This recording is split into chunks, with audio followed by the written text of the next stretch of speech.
malam ini. Malam ini kita akan membahas masalah esensial yang dihadapi oleh bangsa ini. Ditinjau dari berbagai perspektif, sosial, ekonomi, politik, budaya, maupun lingkungan.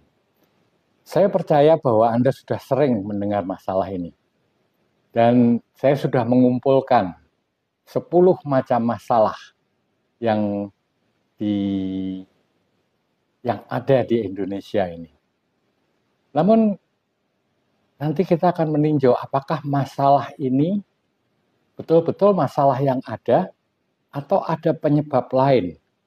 Sehingga kalau kita mengerti penyebab dari 10 masalah ini, kita dapat mengatasi sebetulnya masalah-masalah yang diderita oleh bangsa ini. Dan akhirnya juga menyelesaikan masalah kita sehari-hari. Ya, saya coba mengupas satu persatu dari apa yang saya kumpulkan. Yang pertama adalah pendidikan dan masalah kualitas SDM. Ini disebabkan oleh akses pendidikan, kualitas pendidikan, kemudian budaya dan literasi pikiran kritis. Masalah yang kedua, masalah kemiskinan dan kesenjangan ekonomi. Masih banyak kemiskinan di Indonesia. Kemudian jurang antara kaya dan miskin itu sangat jauh. Distribusi lapangan kerja yang sangat jelek. Kemudian yang ketiga, masalah korupsi dan integritas. Korupsi di berbagai tingkat pemerintahan dan publik. Budaya asal untung dan kurangnya moralitas publik. Yang keempat, kerusakan lingkungan dan krisis iklim. Di PBB kita selalu dengar deforestasi, kemudian pencemaran lingkungan, bencana akibat overeksploitasi, kesadaran masyarakat yang rendah terhadap kelestarian lingkungan. Masalah yang kelima adalah kesehatan dan gizi, yaitu ketimbangan vaskes, fasilitas kesehatan, stunting, perilaku hidup yang tidak sehat, yaitu salah satunya stres. Kemudian demokrasi dan ketimbangan politik, yaitu partisipasi rakyat itu sekarang ini hanya formalitas. Kemudian politik uang, polarisasi, minimnya pengetahuan politik dari masyarakat. Yang ketujuh adalah disintegrasi sosial, yaitu SARA, intoleransi, tidak gotong royong, pergeseran dari nilai dengan adanya media sosial dan modernisasi. Yang kedelapan, ketinggalan teknologi dan kemandirian industri. Ini semua menyebabkan kita tergantung dari luar negeri. Kemudian inovasi dari teknologi sendiri itu rendah. Yang kesembilan, urbanisasi.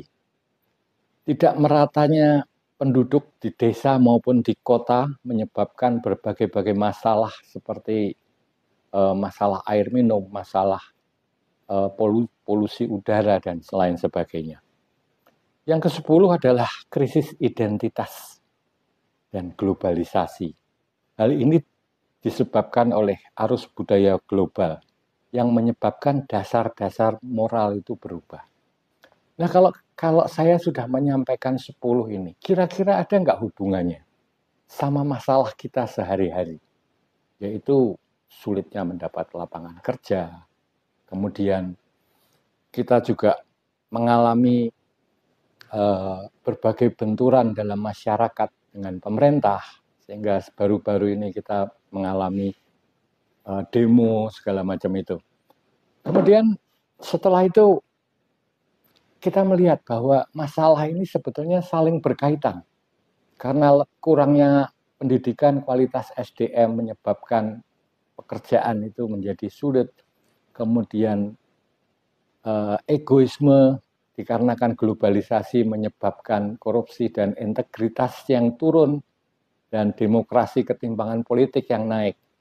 Nah, itu semua itu disebabkan oleh satu masalah yang menyebabkan lainnya. Sehingga masalah itu menjadi bertambah banyak. Nah, sekarang sebelum kita mengerti masalah yang dihadapi oleh negara, ada baiknya kita melihat lagi hubungan antara kita pribadi, dan masyarakat yang menjadikan bangsa Indonesia ini terjadi dari kumpulan masyarakat. Untuk itu saya akan mulai dengan terjadinya masyarakat. Bagaimana sih terjadinya masyarakat? Pada zaman dahulu orang masih berpindah-pindah, hidup di dalam gua, di dalam hutan, dan makan, berburu, atau mengambil buah-buahan yang sudah ada. Mereka itu ketakutan, takut dimakan binatang buas, takut ketemu orang lain, kemudian dimakan karena pada waktu itu masih kanibal.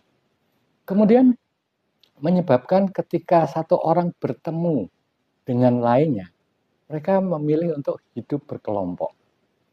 Hidup berkelompok ini menyebabkan lebih mudah, karena satu hal yang mestinya dikerjakan sendiri untuk mencari makan terutama, itu dapat berburu bersama-sama. Sehingga lebih mudah untuk mendapatkan binatang buruan pada waktu itu. Kemudian kelompok-kelompok ini makin besar, sehingga menjadi suku-suku. Dan suku-suku itu membesar lagi menjadi masyarakat. Yaitu awal dari masyarakat. Jadi masyarakat itu terbentuknya dari individu. Nah, setelah kita tahu bahwa masyarakat itu terbentuknya dari individu, sekarang waktunya kita mengerti apa yang disebut dengan individu tersebut. Nah, ini kita mulai masuk ke ranah spiritual. Terlebih dulu saya akan menjelaskan sebuah dalil bahwa manusia itu takut melihat dirinya sendiri. Hal ini terjadi pada setiap orang. Tapi kita semua itu takut melihat kenyataan bahwa diri kita ini sama dengan orang lain. Sama jeleknya, sama busuknya. Oleh sebab itu kita mencari penutup. Sehingga kita tidak terlihat sama dengan orang lain. Bagaimana kita mencari penutup? Yaitu dengan, kalau di Jawa dibilang semat, derajat, dan keramat. Kita mencari harta. Kita mencari pengaruh atau kekuasaan. Kita mencari pangkat. 3 ini biasanya yang dicari orang, sehingga dirinya tidak kelihatan sama dengan orang lain. Misalnya saya naik pangkat hari ini. Wah, saya udah besar kepala. Saya ketemu saya aja rasanya saya beda. Padahal saya tidak berubah. Yang berubah itu pangkat saya. Kemudian misalnya saya memakai baju. Saya dibelikan baju oleh anak saya dari luar negeri. Saya masuk ke mall, saya akan lihat ada nggak yang sama baju saya. Saya beli mobil. Itu sejak keluar dari rumah sampai keluar kompleks, saya akan lihat, ini bagus mana ya mobil orang sama mobil saya. Kita akan membandingkan. Karena itu tanpa disadari bahwa manusia itu tidak mau kelihatan sama di mata orang lain. Nah, inilah yang menimbulkan kemudian disebut rasa congkak, sombong. Jika diteliti, berarti kita merasa beda. Kita merasa beda, merasa lebih dari orang lain. Kemudian setelah itu kita tahu bahwa orang itu tidak mau kelihatan sama. Sebetulnya kenapa? Apa sih dasar dari manusia itu? Sehingga tidak mau kelihatan sama. Kita ini dibilang pribadi. Pribadi itu artinya sendiri. Dia merasakan segala sesuatu dalam hidup ini sendiri. Kalau saya sakit gigi, saya tidak bisa mewakilkan ke orang lain. Karena saya tidak bisa mewakilkan, saya harus mengalaminya sendiri. Sehingga orang itu karena merasa pribadi, maka masing-masing mencari enak atau senangnya sendiri. Secara pribadi, dia mau menikmati kesenangan itu secara pribadi. Dengan tidak memperdulikan orang lain. Meskipun orang lain itu keluarganya, anak dan istrinya. Kita akan selalu berpura-pura mencintai anak dan istri kita. Padahal kita ini hanya menutupi supaya tidak kelihatan bahwa saya ini sebetulnya secara pribadi saya lebih mementingkan kesenangan saya sendiri. Karena ini yang dicari oleh setiap manusia. Sehingga dengan demikian, maka jelaslah bahwa yang disebut pribadi itu bukan sesuatu yang baik. Setiap orang, yaitu diri sendiri merasa pribadi, mencari enak pribadi, mengorbankan orang lain. Apabila kita diganggu atau dirugikan, lalu kita marah. Meskipun yang mengganggu itu anak atau istri kita.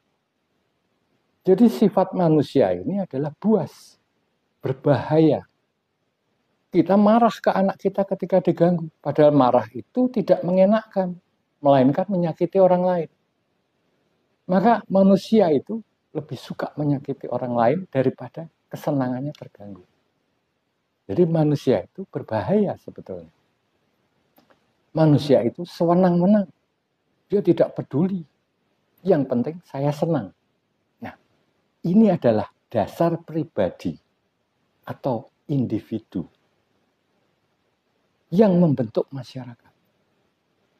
Kalau kita tidak mencermati dengan kita mengetahui dasar-dasar dari individu yang membentuk masyarakat tadi, maka dapat dipastikan bahwa yang sepertinya masyarakat itu dibuat untuk memudahkan seseorang dengan bergotong royong, lebih mudah mengakses pangan, lebih mudah mengakses air, lebih mudah untuk bertani, sehingga menimbulkan budaya. Di setiap daerah mempunyai budaya sendiri, karena mempunyai letak geografis, dan iklim yang berbeda-beda.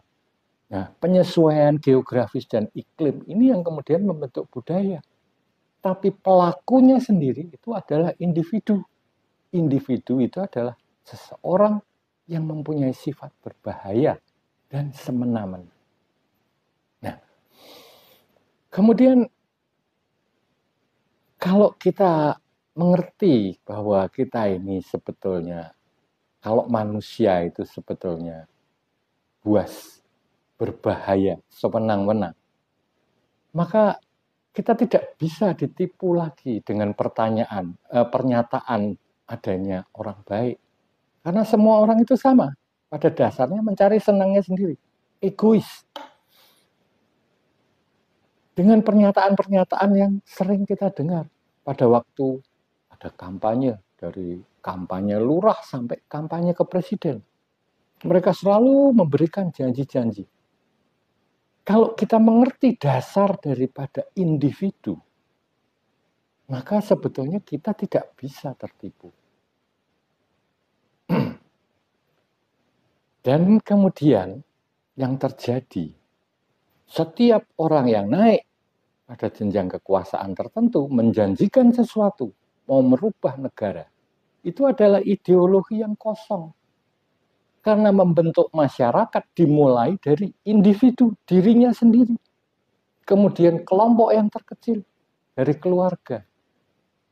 Membesar lagi ke masyarakat. Baru menjadi bangsa. Sehingga kalau orang mau dipotong, membenarkan hanya kepalanya aja. Rumah itu mempunyai atap. Kalau atapnya saja yang dibetulkan, dasarnya keropos. Sebentar lagi akan goyah. Jadi pengetahuan tentang pembentukan bangsa ini harus diketahui bahwa segala sesuatu itu asalnya dari pribadi.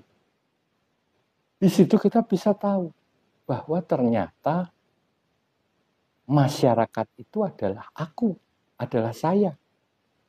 Diriku ini adalah masyarakat. Diri-diri yang lain, banyak diri-diri ini yang membentuk masyarakat akhirnya. Sehingga kalau setiap orang mempunyai kesadaran bahwa aku ini adalah masyarakat dan menyadari bahwa yang bisa membenarkan atau membetulkan, menyelesaikan masalah-masalah dari bangsa ini adalah setiap individu, maka dengan sendirinya secara alami negara ini akan kembali menjadi normal. Kalau kita lihat dari sejarah Indonesia, kalau kita berbicara sejarah Indonesia, kita tidak bisa lepas dari Majapahit. Majapahit itu adalah suatu negara yang besar, tapi tidak abadi. Ini adalah cikal bakal dari Indonesia. Tapi setelah Majapahit runtuh, apakah Indonesia tidak terbentuk? Tidak. Karena ketika Majapahit runtuh, yang runtuh itu adalah pemimpin-pemimpinnya yang sewenang-wenang. Individu-individu dari masyarakat yang menjadi pemimpin, inilah yang sewenang-wenang. Sehingga mereka terjadi pemberontakan, jadi revolusi. Kemudian berganti menjadi Demak. Orang selalu mengandalkan undang-undang yang membentuk hukum. Apakah hukum dan undang-undang itu menyelesaikan masalah manusia? Setelah Majapahit runtuh, undang-undangnya diganti menjadi Kerajaan Demak. Kemudian undang-undang dijadi, hukumnya juga berubah, tapi kenyataannya tidak menyelesaikan. Sehingga yang menjadi patokan itu bukannya hukumnya yang jelas tegakkan atau undang-undangnya, tapi pribadinya yang dirubah. Individunya yang dirubah. Sehingga terjadi perubahan. Karena ini adalah motor, individu itu adalah intisari dari suatu negara. Memang Majapahit, Demak itu adalah kerajaan. Tetapi disebutkan dalam negara Kertagama, dalam surat Sutasoma, bahwa di Majapahit pun raja itu sangat memperhatikan suara rakyat. Sehingga mereka bukan kerajaan yang full. Nah, ini berkembang dari Demak, individunya yang menjadi pemimpin, akhirnya sewenang-wenang, berbahaya, dilengsarkan lagi, negaranya runtuh, ganti Mataram. Begitu juga sampai terbentuknya Republik Indonesia. Jadi kalau kita lihat rentetannya, dari mulai Majapahit, Demak, Mataram, kemudian Indonesia, ini adalah pembentukan negara. Indonesia itu diawali dari Majapahit. Tetapi ibarat lautan, itu ada ombak pasang, ada ombak surut. Ketika Majapahit terbentuk, itu ombak Majapahit lagi pasang. Ombak Majapahit surut ketika Majapahit hancur. Begitu juga dengan Demak, begitu juga dengan Mataram. Nah, untuk mencapai Indonesia yang tidak tergoyahkan, tidak mudah hancur, kita sudah belajar dari sejarah bahwa masalahnya itu ada di individu. Dalam masyarakat sering ditanyakan, apakah seseorang itu diperuntukkan masyarakat, atau masyarakat itu diperuntukkan buat seseorang? Pertanyaan tersebut telah lama ada dan memperoleh dua macam jawaban. Yaitu yang pertama bahwa seseorang untuk masyarakat, dan yang kedua masyarakat untuk seseorang. Jawaban bahwa masyarakat itu untuk seseorang, berarti yang dipentingkan adalah perseorangan. Sehingga perseorangan itu bisa semena-mena. Dia mengambil keuntungan, memperkaya diri. Kemudian masyarakat harus memberi kebebasan dan kemerdekaan bagi orang itu. Akhirnya orang tersebut itu tidak kenal batas, tidak terkontrol. Sehingga menimbulkan gesekan-gesekan dalam kepentingan masyarakat. Karena sumber daya masyarakat dikuasai oleh seseorang tadi. Nah, ini yang membuat bahwa jawaban bahwa masyarakat itu untuk seseorang itu adalah salah. Sekarang bagaimana jawaban selanjutnya? Bahwa seseorang itu untuk masyarakat. Jawab ini juga pasti sudah keliru. Karena di sini terdapat dikotomi, terdapat pemisahan antara seseorang dan masyarakat. Kenyataannya, masyarakat dan seseorang itu satu. Bahwa masyarakat itu adalah perseorangan. Saya adalah masyarakat. Apabila setiap orang mempunyai rasa seperti itu, ya masyarakatnya nggak ada masalah. Masyarakat dibentuk untuk kepentingan kebersamaan, gotong royong, saling empati. Itu tetap selamat. Asal apa? Seseorang memperhatikan bahwa sebetulnya saya ini bahaya. Menyadari itu setiap manusia. Karena ini yang terjadi pada setiap manusia. Setiap manusia itu berbahaya bagi manusia yang lain. Apabila dia tidak menyadari dirinya. Yaitu selalu egois, maunya menang sendiri, maunya senang sendiri. Untuk itu tidak cocok untuk hidup bermasyarakat. Nah, sekarang apa yang terjadi di Indonesia? Di Indonesia ini, orang sekarang ini sudah kehilangan. Karena apa yang saya ungkapkan tadi, bahwa kurangnya kualitas manusia, kemiskinan, kesenjangan ekonomi, korupsi, integritas, kerusakan lingkungan. Ini semua yang saya katakan 10 hal yang esensial tadi. Itu disebabkan oleh ketidaksadaran kita terhadap diri kita. Bahwa saya ini egois. Jadi sepertinya masalah ini adalah masalah yang tidak ada hubungannya dengan kita. Tapi kita, setiap individu dari masyarakat, inilah yang menyumbang. Yang menyebabkan kondisi seperti Indonesia sekarang ini terjadi. Bagi seorang pejabat, itu harusnya sudah terbukti. Mereka itu menyadari bahwa dari zaman Mojopahit, setiap orang menjadi pejabat itu pasti menjadi semena-mena, sewenang-wenang. Mencari untung sendiri, mencari kesenangannya sendiri.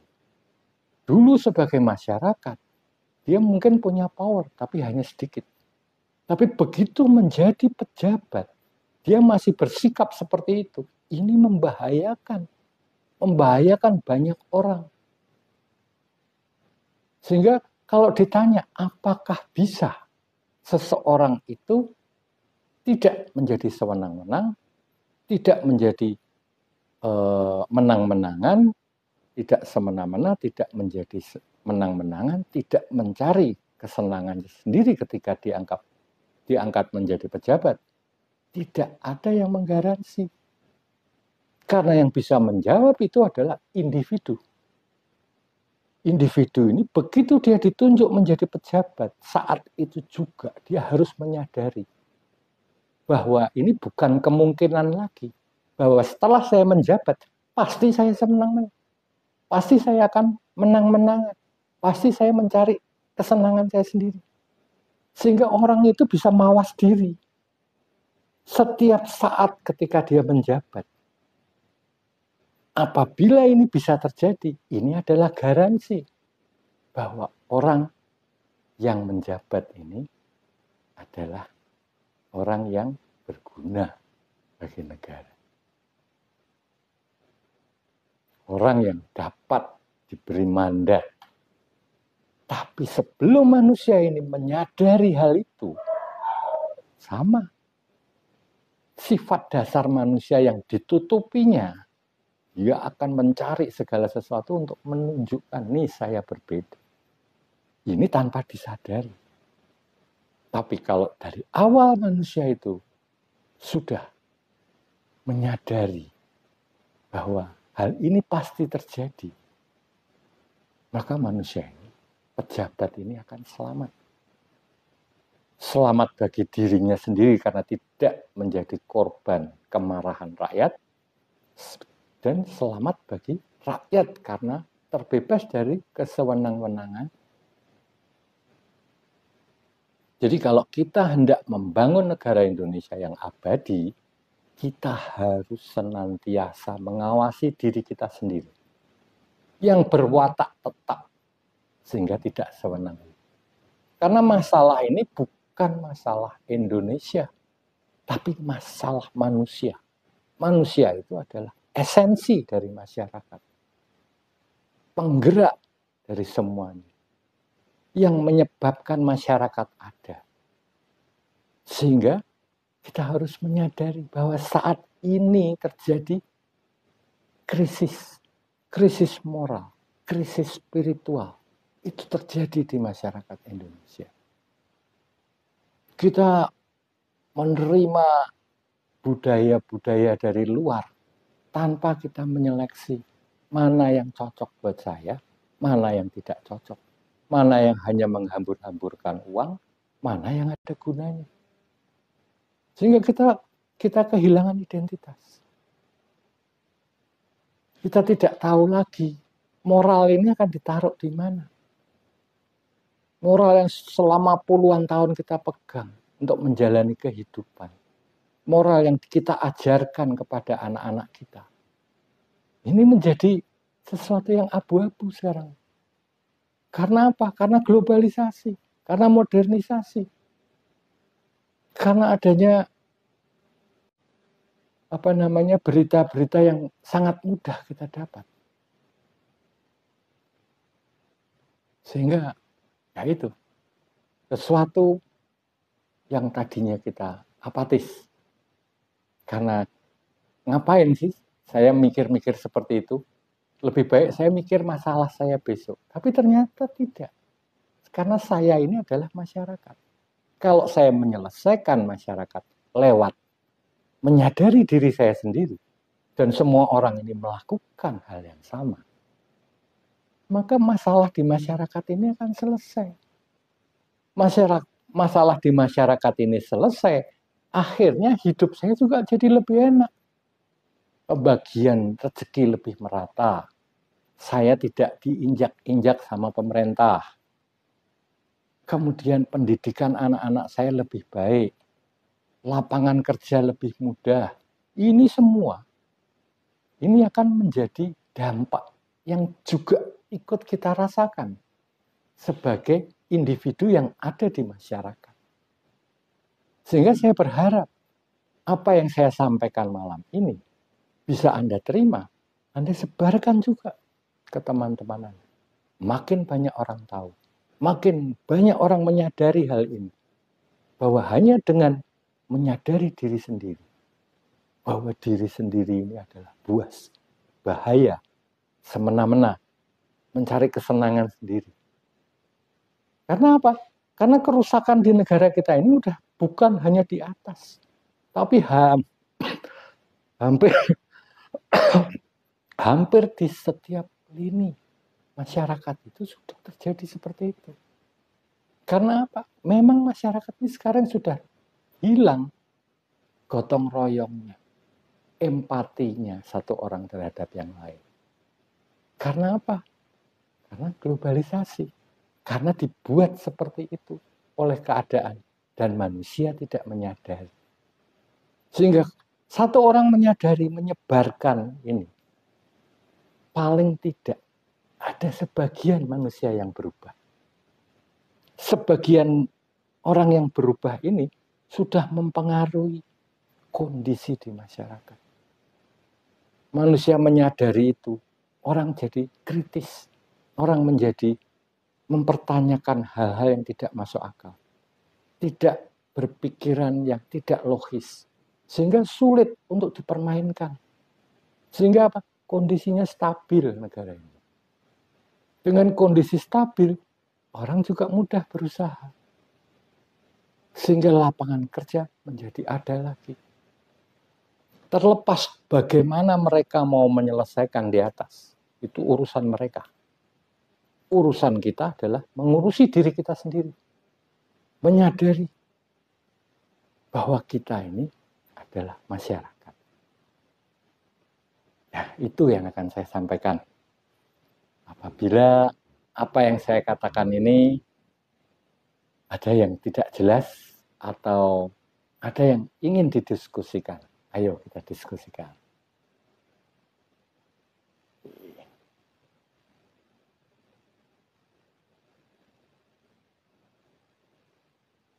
Satu Lindo, selamat malam Pak.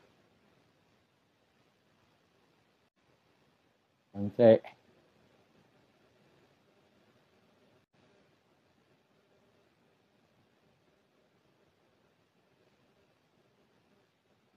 Pengandaran Trip.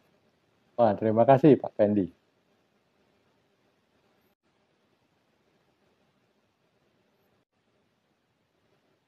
Hadir Pak. Ya, ayo, siapa yang mau discuss masalah ini? Karena ini masalah kita. Ini bukan masalah masyarakat, bukan masalah pemerintah. Ini adalah masalah kita. Makin banyak orang menyadari, makin masyarakat itu stabil.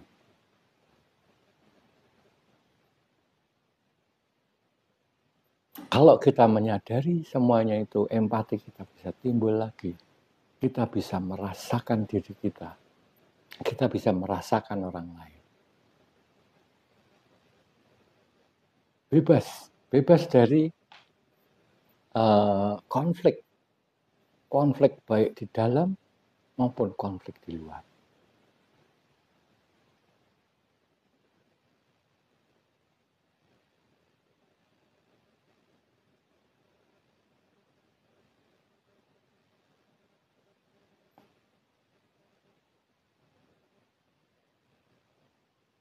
Ayo, siapa yang mau berdiskusi atau menanyakan apa yang saya sudah ceritakan tadi? Kalau Anda mempunyai pemikiran-pemikiran yang lain yang mungkin bisa menambah wawasan kita, silakan ditulis. Kita diskusikan malam ini. Sehingga apa yang kita ketahui lebih banyak dari pengamatan yang lebih banyak, hasilnya akan lebih baik.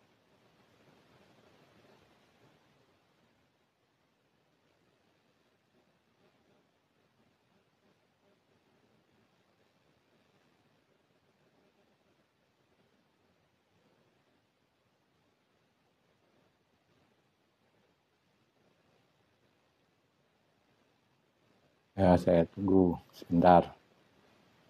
Silahkan ditulis apa yang kira-kira ada di pemikiran sedulur-sedulur ini yang bisa memberikan sumbangsih pada kita semua. Sehingga kita bisa membuat satu masyarakat yang lebih menyenangkan. Masyarakat yang lebih guyup. Masyarakat yang lebih peduli satu sama lain. Untuk bisa itu, seseorang harus memperhatikan dirinya dengan menyadari sifat dasar manusia. Sifat dasar ini timbulnya dari egosentris seseorang. Sifat keakuan, bahwa aku yang mengalami semuanya, diriku yang mengalami semuanya. Sehingga diriku ini harus enak. Diriku ini harus senang. Nah, itu yang menyebabkan konflik of interest. Apabila setiap orang hanya memikirkan dirinya sendiri. Sehingga yang terjadi itu hanyalah pertemuan antara kepentingan masing-masing individu. Padahal manusia itu pada dasarnya adalah sama, yaitu satu kesadaran yang sama. Manusia itu adalah bagian dari kesadaran yang sama. Sehingga disitulah sebetulnya mengapa seseorang itu amat bisa untuk bergotong royong. Seseorang itu bisa berempati kepada orang lain. Saling membantu. Karena apa? Basicnya adalah itu. Dan ini adalah basic ketika manusia ini berhubungan dengan manusia lainnya. Ketika seseorang itu berhubungan dengan manusia lainnya, selama ini adalah berdasarkan kepentingan. Ketika saya bertamu ke tempat orang, itu pasti ditanya, ada kepentingan apa atau ada keperluan apa, Pak? Orang itu kemudian menyampaikan kepentingannya. Tapi dia melupakan bahwa di samping kepentingannya yang bertemu dengan kepentingan orang lain,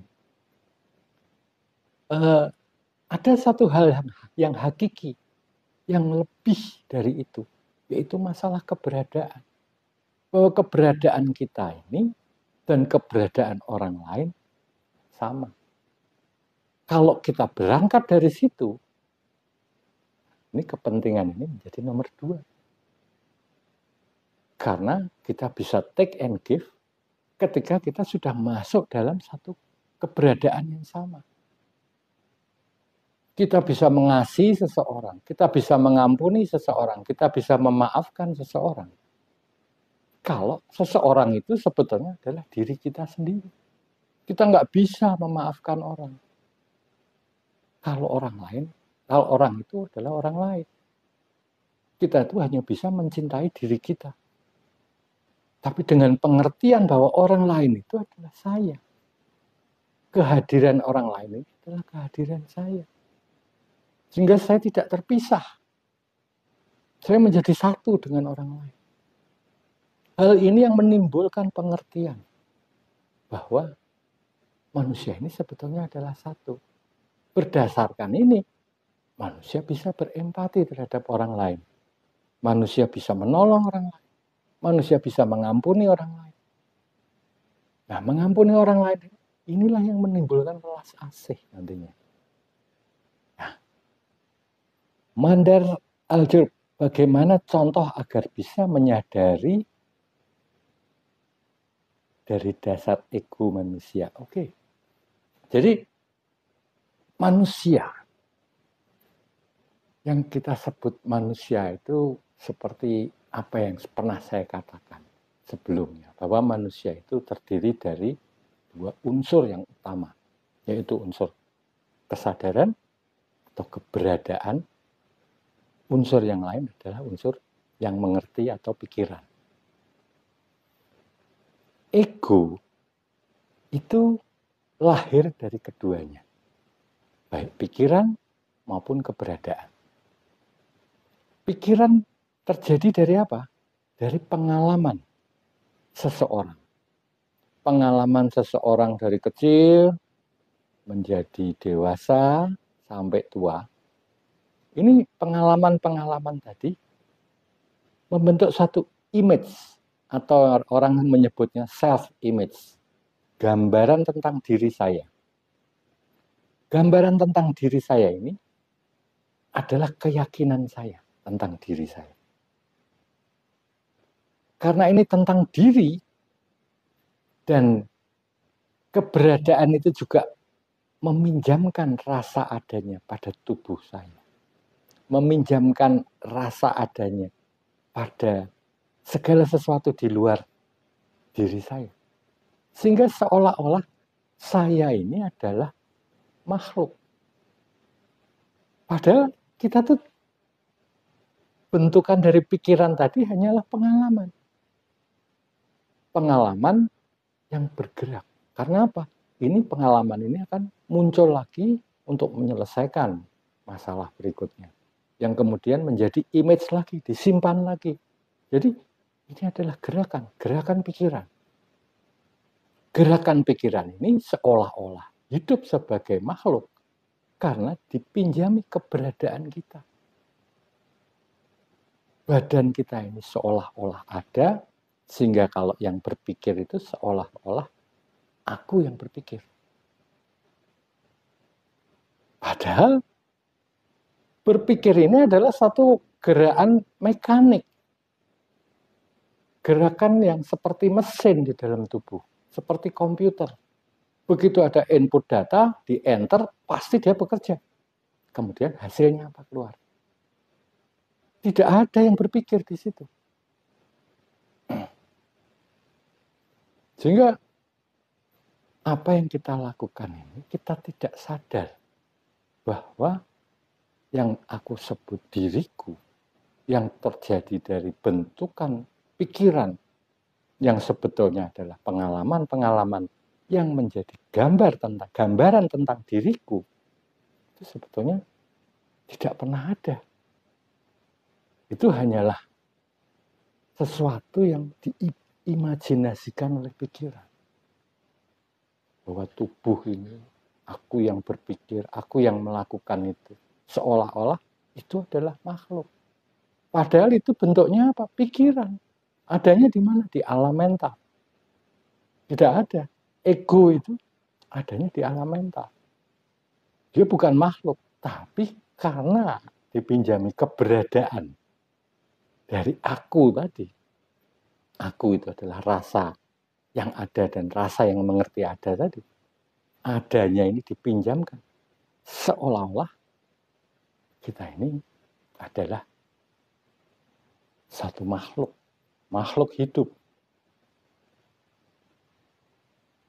Nah, ini adalah ego. Ego ini selalu punya peran dan fungsi. Karena ini berdasarkan pengalaman. Saya pernah menikah sehingga saya mempunyai peran baru sebagai suami. Begitu saya punya anak, saya punya peran baru sebagai bapak. Nah, setiap peran ini selalu ingin menjalankan fungsinya dengan baik. Supaya si ego ini tetap eksis, tetap bisa berkelanjutan. Sebagai suami, saya kepengen diperhatikan sama istri saya. Saya kepengen bisa membahagiakan istri saya. Sebagai ayah, saya berkeinginan untuk bisa menjaga anak-anak saya. Membahagiakan anak-anak saya. Melindungi anak-anak saya. Ini adalah keinginan dari ego. Setiap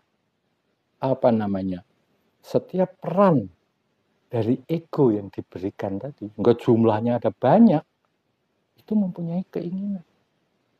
Siapa yang memenuhi? Pikiran. Ini yang menggerakkan pikiran setiap harinya hanya untuk memenuhi keinginan-keinginan dari egonya tadi.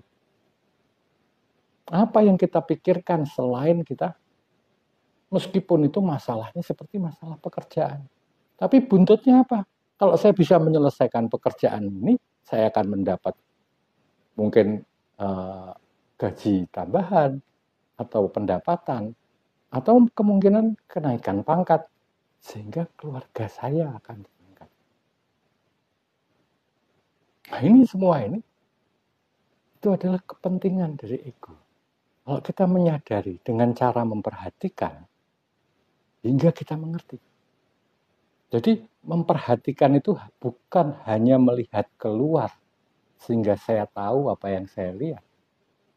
Tapi ke dalam pun kita harus mengerti. Kita melihat satu benda, misalnya api atau lilin. Ini akan menimbulkan rasa bebas. Kalau apa yang saya lihat sebagai lilin, api di lilin itu, dan kemudian karena saya melihat, saya mengerti sifat-sifatnya. Sehingga saya mengerti bahwa ini adalah api, sifat-sifatnya panas. Kemudian kalau saya pegang, tangan saya melepuh. Dengan pengertian saya, akibat saya melihat, saya menjadi mengerti. Kalau saya mengerti, saya mempunyai rasa bebas. Bebas dari api lilin. Karena saya tidak akan memegang. Begitu juga dengan ular berbisa. Ketika saya melihat ular, kalau saya tidak mengetahui itu binatang berbisa, saya santai-santai aja. Sehingga ketika orang memberitahu saya, awas itu berbisa. Kemudian saya akan berpikir, berbisa itu apa? Apa akibatnya ke diri saya? Sebelum kita mempunyai pengertian, kita tidak bebas. Tapi begitu kita punya pengertian bahwa itu ular, itu berbahaya bisanya, bisa membunuh orang, kita terbebas. Karena kalau saya bertemu ular itu hanya dua hal yang bisa saya lakukan. Salah satunya, saya mengusir dia. Yang kedua, saya menghindari dia. Sehingga ular itu sudah bukan masalah buat saya. Saya sudah bebas dari masalah itu. Ini dengan cara melihat. Melihat sehingga rasa bebas itu timbul. Begitu juga dengan sesuatu yang ada di dalam. Termasuk ego. Ego itu adalah bentukan pikiran. Yang apabila kita lihat, oh ini adalah pergerakan pikiran. Dari mana? Dari masa lalu. Karena ini merupakan pengalaman. Pengalaman yang disimpan. Bergerak ke masa sekarang. Dengan apa? Dengan disamakan dengan kondisi yang terjadi sekarang. Sehingga pengalaman yang sama akan muncul, menjadi objek pemikiran, sehingga aktivitas berpikir timbul, kemudian diproyeksikan ke masa depan. Nah, begitu kita tahu bahwa ego itu seperti itu, maka timbul pengertian bahwa ego ini sebetulnya sesuatu yang tidak ada. Ego inilah yang menggerakkan seseorang untuk mengalami, untuk kemudian mengerti sesuai dengan prinsip penciptaan. Yaitu untuk mengetahui bahwa segala sesuatu ini ada. Mengalami melalui si ego-ego tadi. Atau khayalan, bentukan pikiran. Yang seolah-olah adalah diri. Padahal bukan. Sesuatu itu hanyalah ilusi yang ditimbulkan oleh pikiran. Dikarenakan rasa adanya diri. Sehingga seolah-olah saya yang mengalami, saya yang berpikir, saya yang mengerti. Nah, ilusi-ilusi ini kalau kita tidak kita sadari dengan cara apa? Dengan kita melihat aktivitas-aktivitas. Ketika kita ketemu seseorang, seseorang ini kemudian mengatakan, sorry ya, aku nggak bisa datang di kawinan anakmu. Wah, kecewa kita. Sorry, aku nggak bisa minjemin kamu ini. Wah, kecewa. Karena apa? Karena yang mempunyai keinginan itu tadi merasa tidak bisa dipenuhi. Kecewaan itu. Nah, yang kecewa itu siapa? Ya ini ego. Oh, ternyata sebetulnya nggak apa-apa. Tidak terpenuhi ini sebenarnya nggak apa-apa. Karena yang menginginkan itu sebetulnya ilusi. Ketika seseorang mengerti itu, maka dia mempunyai rasa bebas. Dia tidak kecewa lagi. Dia tidak marah lagi. Karena dia mengerti. Jadi, melihat caranya kita menyelesaikan ego-ego tadi adalah dengan melihat, oh saya ini, kalau saya misalnya saya kerja, saya sudah capek, saya harus mereward diri saya. Saya memberi hadiah kepada diri saya sendiri. Entah saya mau makan yang enak, entah saya mau jalan-jalan sama teman-teman saya mau hambur-hambur uang di mana. Karena saya merasa, oh diri saya ini kasihan. Kamu udah capek, kamu ini berkorban. Nah itulah, sehingga orang harus menyadari, betulkah saya ini korban? Oh ternyata tidak. bahwa segala sesuatu ini yang menggerakkan ada. Segala sesuatu yang datang ini bukan karena saya. Sehingga saya tidak menjadi korban. Begitu orang itu mengerti itu dari penglihatannya, apa yang terjadi, sehingga pengertiannya timbul. Kalau pengertian, kalau penglihatan dan pengertian ini sudah ada, ini nggak boleh pisah. Melihat harus sampai mengerti. Pengertian timbul inilah yang membuat manusia ini bebas. Oh, saya ini bukan korban. Berarti kalau saya tidak mendapat reward, ya tidak apa-apa. Saya nggak perlu menghadiahi diri saya. Tapi sebelum kita punya pengertian itu, kita belum bebas. Kita masih selalu minta hadiah. Begitu nanti istri kita ngomong, kamu kok hambur-hambur uang begitu, kita akan marah. Loh, saya ini nyari duit nih. Saya ini udah capek. Kamu kan cuma nerima, kamu nggak pernah ngerasain kan saya gini. Kita merasa menjadi korban. Siapa yang menjadikan pikiran kita? Sehingga begitu kita melihat sesuatu dengan jelas, kita menjadi mengerti. Begitu kita mengerti, kita bebas. Gak ada masalah dengan itu. Karena pengertian. Begitu juga dengan ego-ego kita yang bermacam-macam tadi. Kita lihat, oh ini menimbulkan sensasi emosi seperti ini. Ini menimbulkan sensasi emosi seperti ini. Kita perhatikan sampai kita mengerti. Kenapa emosi ini timbul? Begitu kita mengerti kenapa ini emosi timbul, emosi ini akan hilang dengan sendirinya. Kita nggak perlu menghilangkan emosi, itu tidak perlu. Kita hanya cukup mengerti. Emosi itu akan hilang. Rasa sakit itu kalau kita sudah mengerti, itu akan hilang. Karena belum mengerti itu adalah hutang. Saya belum mengerti. Saya belum menyaksikan keberadaanmu. Itu artinya. Belum mengerti itu, saya belum menyaksikan keberadaan. Ini masih berhutang. Meskipun emosi ini kecil. Emosi pribadi. Misalnya nih, saya marah. Marah itu, yang marah itu siapa? Pikiran. Pikiran yang menyatakan bahwa saya takut. Saya kemungkinan kehilangan kepentingan-kepentingan ego saya. Saya tidak bisa mencapai keinginan ego saya. Sehingga orang itu marah. Yang marah adalah pikiran. Kemudian ada satu istilah bahwa sabar itu baik.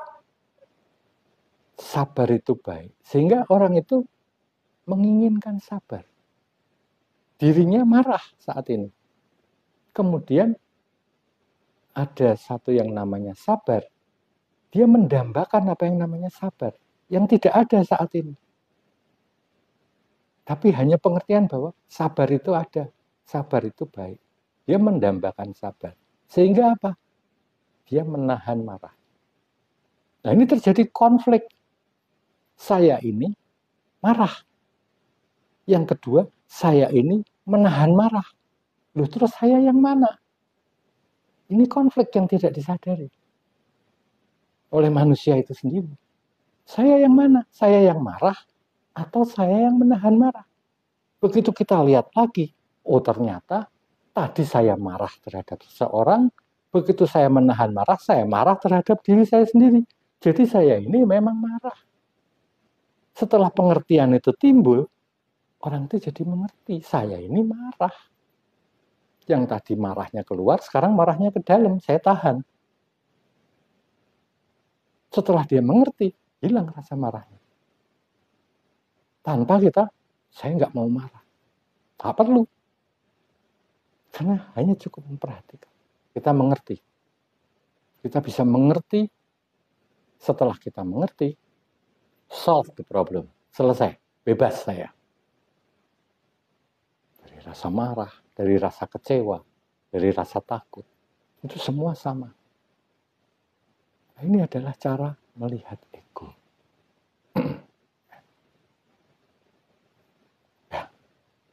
Mudah-mudahan bisa menjawab.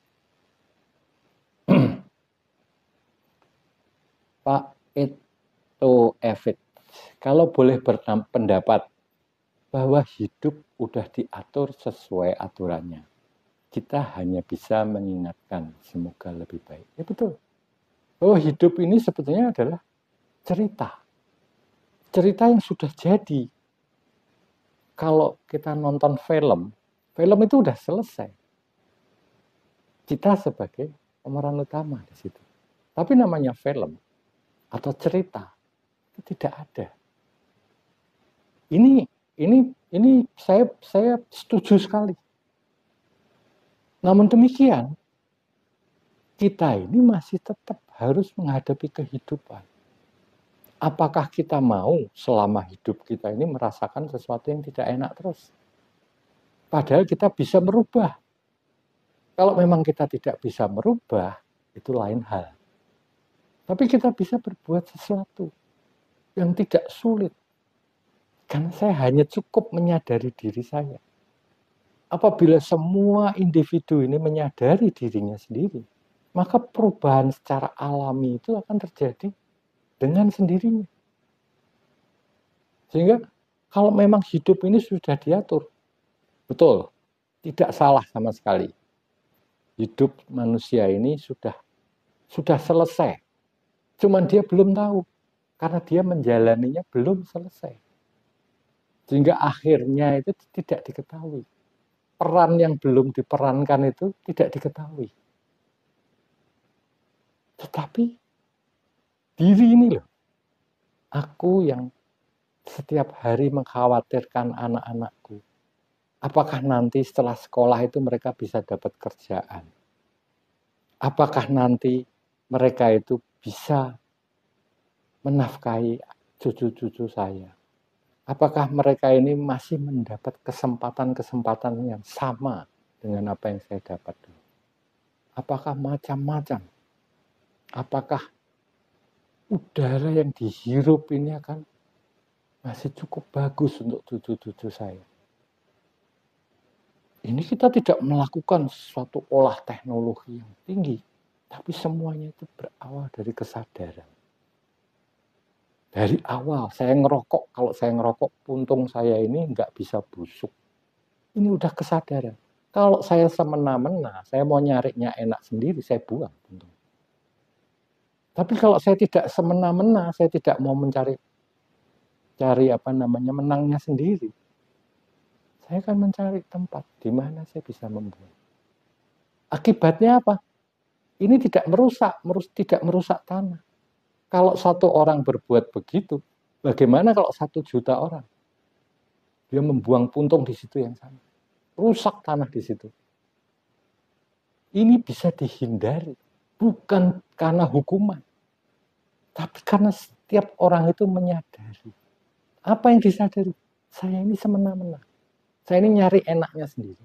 Habis ngerokok enaknya dibuang.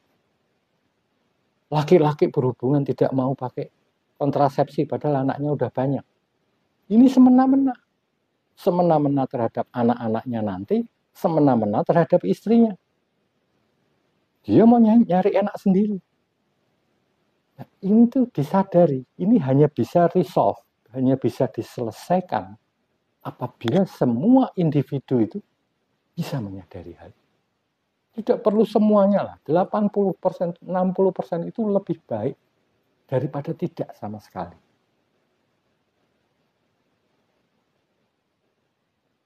Bagaimana kita bisa menggapai satu pikiran-pikiran yang lebih advance, yang lebih maju, kalau dari dasarnya aja kita nggak tahu.